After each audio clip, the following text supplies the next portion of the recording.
Ache Willow,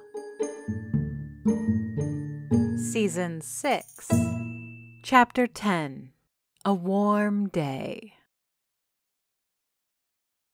Those who live in the northeastern parts of the American continent know December to be an indecisive month.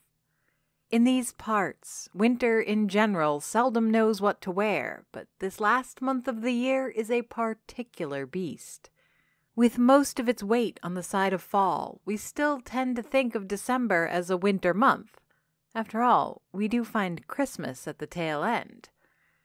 Thus, it should come as no surprise that once in a while, especially early in the month, we'll get a day of unusual warmth.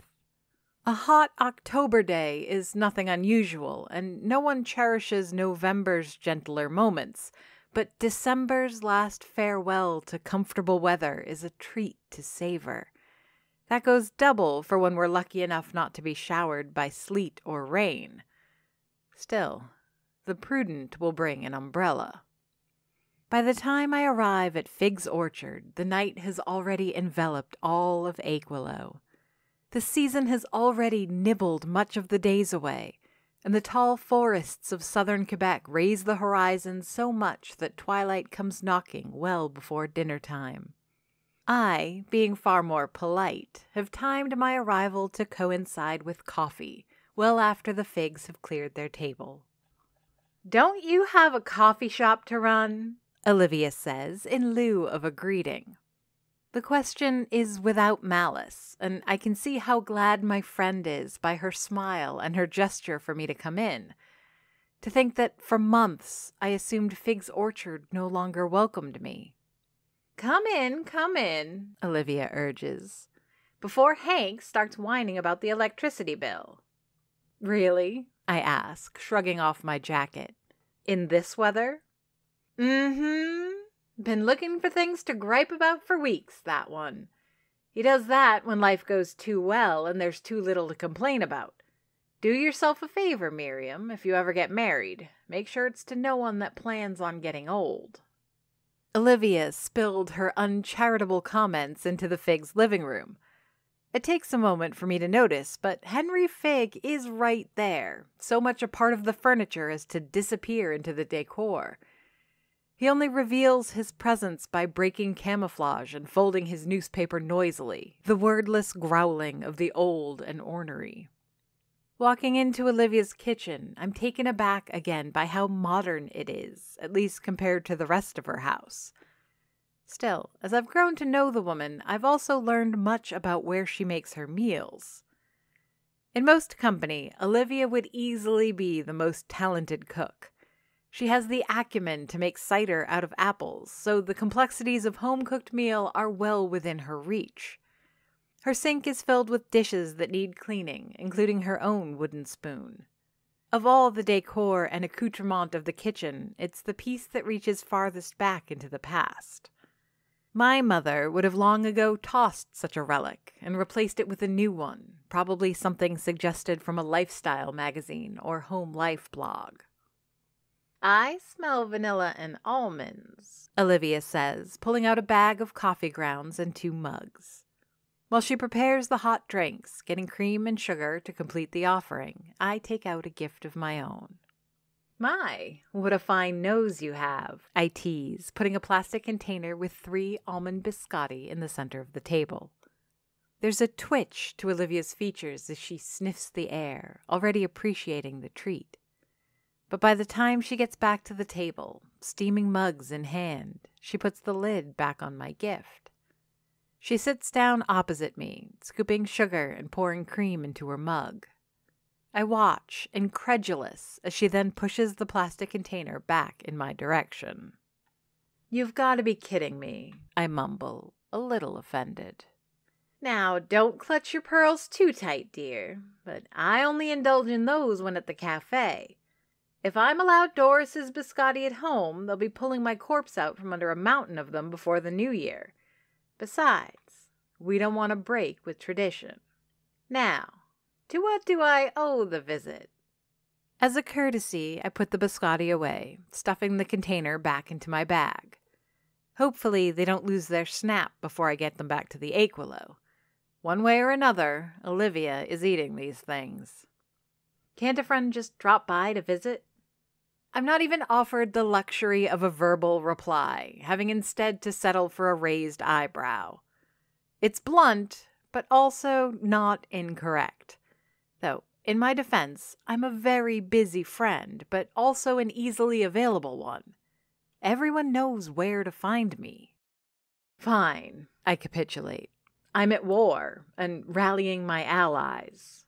My carefully chosen words only have half the effect I wanted of them. I was hoping Olivia would latch on to the excessive drama, either curious if I'm exaggerating or fully on board, ready to fight. I'll have to settle for a frown and a slight tilt of her head instead. War, she asks, pulling off her rings and massaging her fingers. I didn't declare it, I'll have you know, but Ophelia's gone too far. Actually, she went too far long ago, but now I feel like she's stepping things up to a whole new level. Olivia sits patiently listening as I recount the situation with Gulliver, then going through Annabelle's plan, the yarn golems, and finally how Ophelia used Bertrand to sabotage the shoot. I can tell she's taking the matter seriously. At no point does she punctuate my story with a stray, but also never do her eyes stray from me. After all, she knows. Olivia's seen it for herself. The citizens of Aquilo in thrall of Ophelia's scarves. She's trying to drive me out of business, I plead. That's why she had Bertrand destroy the camera. She knows how bad for business this shoot is. The longer it goes on, the deeper in debt I'm getting. Then stop, Olivia answers, as if it were but a matter of fact. Stop the shoot, send that grumpy old man home, and get back to running the Aquilo the way it's supposed to be run. I can't do that. What's stopping you? Are you getting paid for this? I shake my head, knowing already where my friend is going with this. Did you sign anything that makes you liable to him? No, but he's investing in me. Time and resources. I owe him at least for that. Olivia stares at me, sipping from her coffee. And the exposure will be good for business. She takes another sip. Fine, I give up. I want this episode to get made. I need to close that chapter of my life and have Chef Gagnon acknowledge publicly to his own audience that I am a great cook. I have to know that he regrets, or at least knows what a mistake it was to get me kicked from school. Still, Olivia remains quiet, though her features soften. She pushes herself off from the table, setting her many rings to dance next to the cream and sugar. Pouring more coffee into her mug, she shakes her head and sighs. Honey, she says, there's nothing wrong with nurturing the ego, doing a little something to make yourself feel like you're worth a damn. But you gotta be honest about it. If not to me, then to yourself. Then you need to decide if it's worth letting Ophelia batter and wear you down. Winter might be slow in coming, but it'll be here soon enough. By then, everyone will be wearing scarves and mittens and toques. The very thought sends a shiver down my spine. The weather has been kind enough that Ophelia's wool leashes have been ineffective. But what happens when the wind bites the skin and snow holds firm to the ground for the next 3 months? With a grunt, I bend over to dig through my bag, pulling out the Dufour family recipe book, letting it drop on the table with a thump. That's why I need to show her who she's dealing with. Olivia doesn't look convinced, but either at the sight of the tome or the tone in my voice, she cradles her mug closer to her chest. If the coffee were a child, she'd be trying to protect it from me and my book. A show of force, I explain. Nothing too dramatic, but I think I found a little something I could cook that'll make it clear she's not dealing with just any amateur. With a dramatic flourish, I flip the book open, having already thumbed my way to page 73. Curious but wary, Olivia steps closer to the table, leaning carefully to read the chaotic content of the page. I need your help making sense of it, but if I can bake this, and if it works, it should put that little yarn witch in her place. Olivia frowns, deep brown eyes flitting back and forth across the scribbles and scratches of red and black that adorn the aged paper. Sometimes I forget that within this book there are hidden relics of near archaeological proportions. These words that Olivia is studying with severe attention are easily over a century old, possibly twice that. "That's Philemon's magic," she says after a moment. While her face is contorted with wariness and distrust, her voice is soft and measured, as if her very words could summon calamity. "It is," I confirm, "and it's Philemon's spoon that Ophelia stole. Seems only poetic to show her what kind of power she's dealing with. All I need is a little help to figure it out." My friend sets her mug on the table, near the edge and far from the book. She then lays a finger upon the ink on the page, as careful as if she were caressing the wings of a butterfly. Her reading is slow and purposeful, giving me hope that she'll be able to answer the many questions I have about the recipe. But she stops. Her index finger shaking, she pokes the page on the line of one of the ingredients. All pretense to respect the old tome is gone. 3 taps she gives, each more violent than the last, all on that one indecipherable ingredient. "No," she finally says, adamant. "No. Doris might have been able to help you, but this is gibberish to me. You'll have to find something else." She then takes the cover of the grimoire and flips it closed. For the next few seconds, Olivia fiddles with her clothes, struggling to work the nerves out of her limbs and extremities. I won't remember what we talk about after I put the book away. Pleasant distractions, I'm sure. But one thing I know for sure is that Olivia had no problem reading what Philemon had written over a century ago. It was tempting to keep the Aquilo closed for the day. With all of Gagnon's leftover equipment and the sorry state of the dining room, it seemed the more comfortable option. Having suffered from elusive sleep and more troubled dreams, staying in bed for even a few extra hours would have been only fair. Getting back home to a mailbox full of bills and a letter from the bank offering me exciting refinancing options, that option died.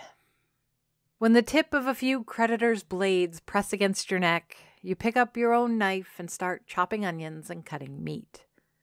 Plenty of yesterday's food remained in a more than sellable condition, and with a little late-night elbow grease, it wasn't too difficult getting the cafe ready to receive customers. Splitting the dining room between what could and couldn't be used by customers was a little harder. After Bertrand's accident, I didn't touch any of the equipment without a healthy helping of hesitation and care. In the end, I stuffed everything for the production on the back half of the Aquilo, away from the windows and separated by a row of tables and chairs. In an odd twist of circumstances, that put all of Gagnon's equipment on the U.S. side of the coffee shop, segregating my customers on the Canadian side of the dining room. My friend Ian, the leader of the Pilvist cult, dropped by for his usual order of croissants, but took double the amount. Either the cult is growing or the goddess is ravenous these days. Whatever the cause, I was glad to sell him as many pastries as he needed. Most of my regulars dropped by, with a few staying for a while if they could find room. Annabelle spent the morning bemoaning that no one was taking her up on the offer of mimosas. She left before Mayor Byrne and Mayor Lagacé stopped by for their usual luncheon. Augustin, the fairy salesman, made a visit, leaving his cart full of taxidermied butterfly wings at the door. He's not a man who stops by the Aquilo very often, but his demands are exotic enough that they remain fresh in the mind. Green tea with triple honey, and untoasted buttered bread with a sprinkling of brown sugar and a little ground cinnamon, if I have any. I made the mistake of saying I'd check and see if there was some in the back the first time he came in, and now he'll politely ask every single time, never thinking that, of course, I have ground cinnamon. All things considered, it was a very pleasant day, and a fairly profitable one at that. The warm weather pulled people out of their homes, creating a steady stream of customers. No light exists without shadows, and while it was easy to keep a smile, the thoughts of what troubled me were never far. From Ophelia to Gulliver, passing by my precarious financial situation. Making matters a shade darker, Gagnon occupied a table near the window for the vast majority of the day. Not only did he monopolize precious real estate while purchasing very little to eat or drink, but between him and his equipment, there was no escaping the thought that tomorrow we'd be starting production all over again. Another day of business wasted. When the evening threatened its arrival, Gagnon finally closed his notebook and left. I'd be lying if I didn't admit to a certain measure of relief. And I could have gone the rest of the day without seeing the man again, but that would have been too much to ask. It took hours, allowing for the dinner crowd and any lingering evening customers to come through, eat, and leave, but Gagnon eventually came back. So far, my old nemesis and the star of so many anxiety-driven nightmares had only been capable of taking from me. Even when he arrived bearing the gift of a starring role on his show, it came with a price of time and effort that I'm still paying. Tonight, he crosses my threshold with arms laden by groceries. Our little local stores in the marketplace don't have much use for branded bags. Most villagers will have their own totes, and whatever bag a business might have will either be blank or recycled from another previous use. All that to say that as Gagnon made his way to the register, carrying his purchases and an austere bearing, I had no way of anticipating what he was about. "I have a favor to ask," he says, laying out his groceries on the counter. 2 paper bags and 1 white plastic bag. I can see the stalks of carrots poking out of one, and there seems to be a piece of meat showing up as a lump of pink in the plastic bag. I expect that he'll want me to help store his purchases in the Aquilous refrigerator, as I suspect whatever motel he's staying at doesn't have one large enough for all of this. What strikes me, however, is that Gagnon isn't the kind to give much preamble to a demand, let alone frame it as asking for a favor. Fortunately for him, the day has been good, and I've been looking forward to performing the ritual of finance tonight. That is to say, I'm in a good mood and thus of a generous disposition. "Sure. What do you need?" And then he drops this bombshell. "I want to make you dinner." Now, make no mistake, this is not a romantic proposition. That's not why the offer is so shocking. As uncomfortable and awkward as it would be, I think I'd be more capable of handling that perplexing of a situation.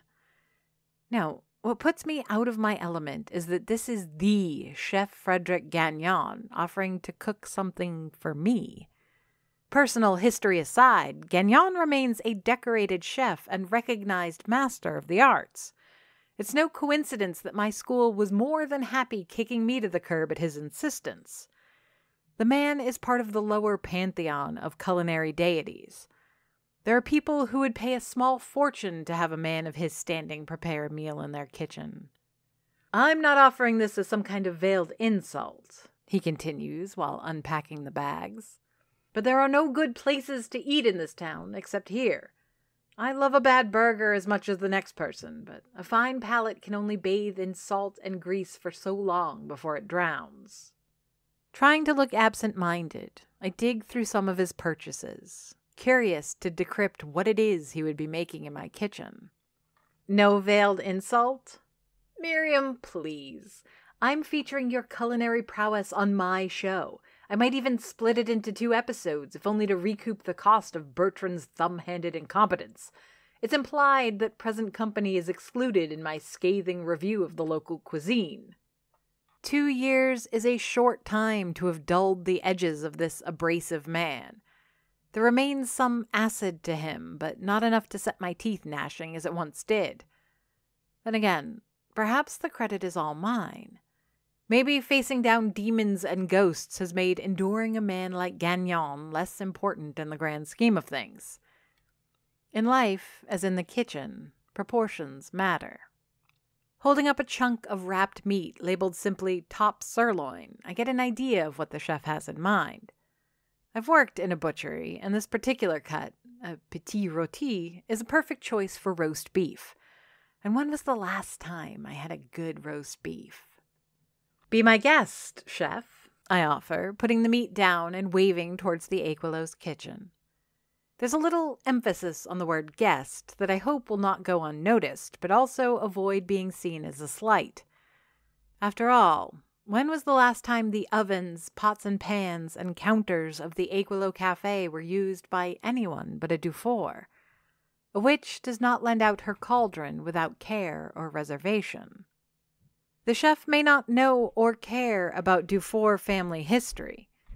I have no idea how much research he may have put into the ancestry of my cafe, but he knows the proper respect to give another cook's kitchen. While he may have walked into my establishment as if he owned the place, the moment he crosses the threshold of where the cooking happens, his whole attitude changes. He rolls up his sleeves, but keeps his hands to himself, appreciating first the shrine he is about to worship at. Like me, his god is cuisine, his sacrament are spices and herbs, and his rituals are chopping and broiling. I expect him to boss me around, pressing me into the role of sous chef and sauce girl. You can take the captain off the ship, but it's harder to take the ship out of the captain. However, as I sit on my counter, looking in on his work, Gagnon makes no demands. Indeed, he seems instead to flourish in the meditative solitude of his work. Carrots and celery get chopped into impossibly small cubes at speeds that would have most onlookers worried for his fingertips. Butter is mixed with freshly minced herbs and garlic, then smeared onto the tenderloin in a thick shell. All the while, the caustic Frederick Gagnon is like a monk, going through well-rehearsed Tai Chi motions, lost in his work. I wonder why, in all our time in the school kitchen, we never got a demonstration like this. I suppose academic learning has little room for teaching the joys of making food. Too abstract a concept, I suppose. But I feel like we all could have learned a lot watching such a performance. Or maybe I'm just fascinated to learn something new about Gagnon. I should have made some kind of appetizer or dessert, I bemoan, watching Chef Gagnon slice up the meat. This is no fancy gourmet meal, painted and sculpted to impress the pampered and the elite. There's a saying that you first taste a meal with your eyes, but that's utter nonsense.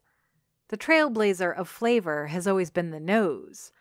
An olfactory masterpiece will almost inevitably lead to one for the taste buds. In that, Gagnon does not falter. While the plating remains gorgeous, nothing is wasted there. Every sprig of chive, every onion confit is meant to be eaten. It's a hearty meal that looks good on its own without superfluous ornaments. "Your pastries are far beyond what I expected you'd ever achieve on your own," the chef explains with authority. "While not on a Parisian level quite yet, it wouldn't take much to get them there."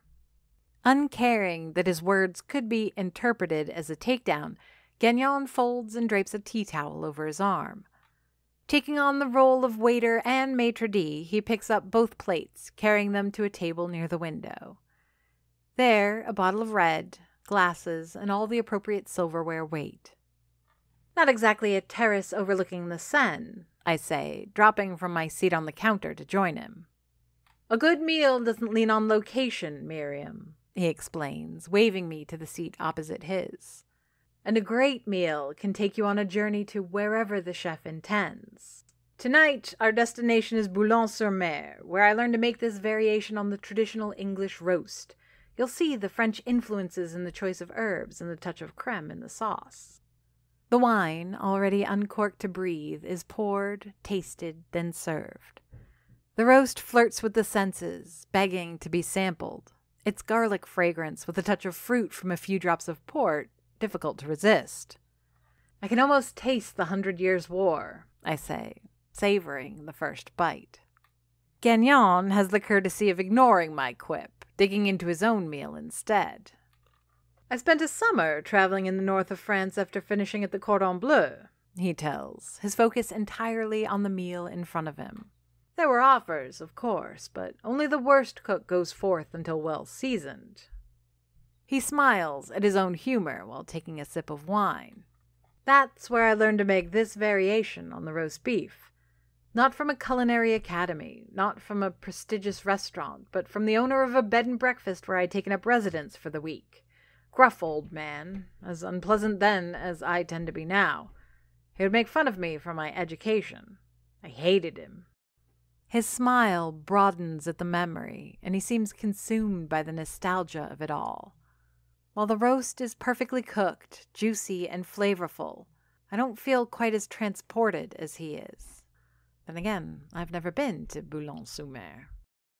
After that, Gagnon falls quiet, allowing only for the ticking of cutlery on the plate to break the silence. It's only once our plates are empty and our glasses are on their second filling that he breaks the silence again. How about you, Miriam? How long do you expect this leg of your journey to last? Oh, I muse, swirling the wine in my glass. I don't think I have a journey to speak of. Or, if I do, I think Aquilo is as good a destination as any. What an utterly depressing prospect. Gagnon speaks those words without emotion or recrimination. In fact, the statement is so naked that it feels like empirical judgment rather than insult. Don't be so quick to judge Aquilo. There's a lot to learn here. From a culinary standpoint, that might be an exaggeration, but how am I to tell Gagnon about the witchcraft, demons, and ghosts? What a turn that would be to the conversation. Don't think I haven't noticed your predilection towards apples and croissants, he says, politely picking up the dishes and silverware. But comfort and lack of ambition is the death of creativity. You allow yourself to grow stale here. Where's the fire, Miriam? When did you go from crêpe Suzette to tapioca pudding? That's not fair, I protest.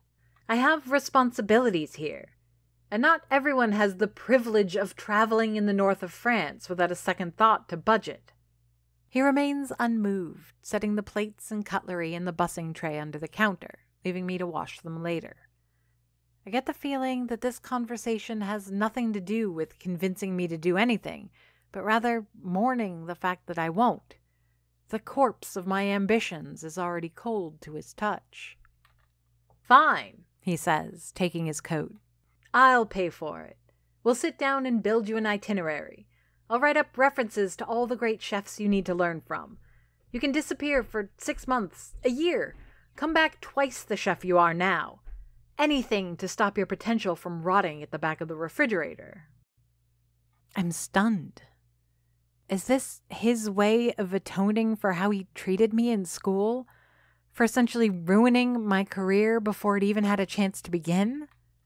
There's a Miriam who sat on a bed in an apartment in Montreal crying about her vanishing future, who would have killed for this opportunity. I've closed the Aquilo for a while and the village hasn't burnt down. It might be a good opportunity to get away from all this nonsense with Ophelia, the creatures from the woods, the ghosts of dead hockey players, and whatever else is bound to come up next. But I'm a Dufour witch. What would Doris think of me walking out on that legacy? Just as I feared, Gagnon sighs. The mundanity has you. Or maybe I was wrong. At least the episode will make for a nice story to tell customers. You can even print a still from the shoot and frame it above the register, like those diners with signed shots of celebrities who stop for a burger and fry. Now you're just being rude, I say, struggling not to shield my pride. His jaw hardens, his face becoming the mask of contempt he often wore while evaluating our work. I can see these same features painted on a man looking over my shoulder, hoping to find flaw in how I stirred boiling fruit to make jam. It only lasts long enough for him to consider his next words, but it's enough to make my shoulders tense. Shaking his head, he makes it to the door and pulls the handle. Darkness awaits Gagnon beyond the threshold. Streets made safe because of the many things I have learned from Aquilo that I can't tell him about. Things that keep me quiet when I want to rage against his demeaning judgment of my life choices. Maybe tomorrow's shoot will ignite that flame again, Miriam. With that, he leaves the Aquilo Cafe. I never thought that Chef Gagnon could somehow cut deeper with his words today than he did when I was under his tutelage. It's one part truth, one part lack of understanding, and one part my inability to talk back. I don't do well with my hands tied. With the threat of tomorrow looming large over the rest of the night, I should be spending my last hours before bed cleaning up and preparing the cafe. Instead, I take advantage of the warm weather to indulge in one last walk through the Aquilo border park before winter closes his fingers around the village. It's also perhaps my last opportunity to walk the macaron sprite. It's strange how much I'll miss my nightly visits to the park. Not that I can't come here for the occasional moonlit walk. The area is lovely in the colder months, especially on those evenings when a fresh blanket of snow has settled over the grass and cobblestones, obliterating the geography of the park. But there's something special about sitting on a bench for an hour to reflect on things and observe the raw strangeness of Aquilo at night. My seat is cool but not cold, the wood quick to warm under my own heat. Head a little light, inebriated by a bit too much wine and the bleeding of a wounded pride, the denizens of ABP seem more lively than usual. The tall man has a spring to his step that I've never noticed before, and his uniform is red and ancient, borrowed straight from the Revolutionary War. The lady with the stroller walks slowly, taking frequent breaks to peer under a blanket at her charge, smiling with beatific kindness. Even Augustin wanders the premises, though his net remains at his side. It doesn't seem like he's hunting as much as savoring the splashing of cold water under his feet. Others come and go, some animals, most human, and a few in between. Or so the imagination would lead one to believe. I pull out the recipe book from my purse and start to peruse its pages, inevitably landing on page 73. Baffled still by some of the scribbles, sketches, and symbols, I think I'm starting to make sense of the recipe. There's something about the challenge of deciphering Philomen's work that makes the dish seem all the more powerful. Something truly astonishing that should put Ophelia in her place for good. Ambition is a quality of the brave, a calm, familiar voice interrupts my study. But it's also the bane of the prideful. Pale as the faltering patches of snow, wearing a white hoodie, a young man has sat next to me. How he managed to materialize there without my notice, I don't know, but there he is, calm as a lake absent of wind. His knees are drawn up so the balls of his feet rest on the bench. It's an awkward, uncomfortable position, but he seems unbothered by it. Instead, his focus is on a plastic container between his hands, one of which is covered with a bandage. "Hello, Patience," I greet my ominous friend. "It's been a while." Aquilo is written by J.F. Dubow and narrated and produced by me, Amy Frost. If you enjoyed this podcast and would like to hear more, please rate and review us on Apple Podcasts or your preferred podcast platform. Want to support the show? Buy us a coffee. Go to ko-fi.com/Aquilo to donate. Aquilo has a Patreon. Visit patreon.com/Aquilo for details. Follow us on Facebook, Twitter, and Instagram under the username Aquilo.